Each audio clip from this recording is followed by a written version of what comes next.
Once again, Shebby, welcome on board. It's an honor to have you here. A pleasure indeed. So, shall we dive right into the last 8 preview? Yes, please. Now, Uruguay-France. Edinson Cavani are dealt with a leg injury, while Luis Suarez may sit out due to a knock.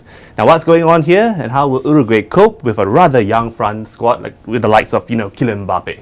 Well, if Cavani is not playing, that's you're taking away 50% of the attack, and if Suarez doesn't play, that means it's going to be a very, very toothless Uruguay.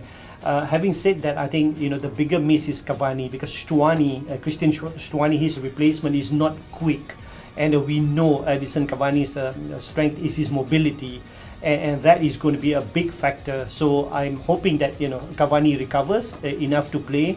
Otherwise, you would say that it's going to be easy for France. Well, factor in Edinson Cavani and Luis Suarez. How will Didier Deschamps go up against Well, I think even with Cavani and Suarez, the way that Varane and Umtiti are playing, they've got a good understanding amongst each other. Both of them are very, very fast. I mean, Varane must be one of the fastest centre-backs in the world right now. Umtiti is quick as well, so they can neutralize the pace of Cavani and Suarez.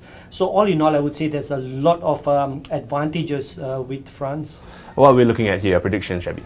Well, I'm going to go with France winning this 2-0. All right.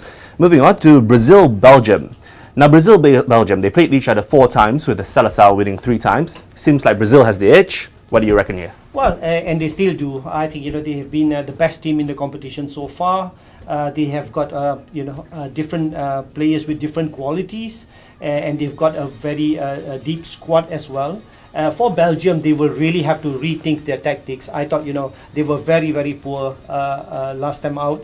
I thought they let themselves be overrun by the Japanese in midfield. You don't play Kevin De Bruyne as a second sitting midfielder alongside Axel Witsel. It's time to bring on Moussa Dembele and Witsel to provide a solid base in midfield. So, but I still think that even if they make the changes, Belgium will still not be strong enough for Brazil. All right. Well, Roberto Firmino. Now, he was impressive against Mexico. He started as a sub, he scored. Now, will Tite field him for this game? No, I think Tite will not change the lineup. I think Gabriel Jesus, yes, he might not score a goal or two, but he is very, very mobile. He's a very busy striker, which means that he creates space for Neymar, Willian, for Coutinho. So at this moment in time, there's no reason to want to change the lineup or experiment in any way. So are we looking at Jesus keeping his starting place? Yes, indeed. Yeah, he will start, and like I said, I mean, there's only going to be one change. Casemiro is out suspended. Fernandinho comes in like for like, and that is the strength of the Brazilians. With a substitution or a forced change, it doesn't affect the way they play. All right, okay.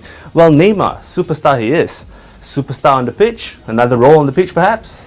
Well, I mean, I sometimes feel for players like Neymar.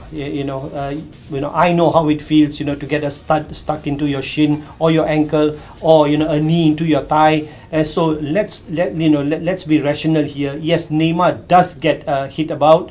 I mean, he gets a lot of knocks, and he's only as light as a feather, which means that any slight nudge is going to send him flying. Play acting. Look at Ashley Young, who I think is the worst when it comes to play acting. Leave Neymar alone. All right.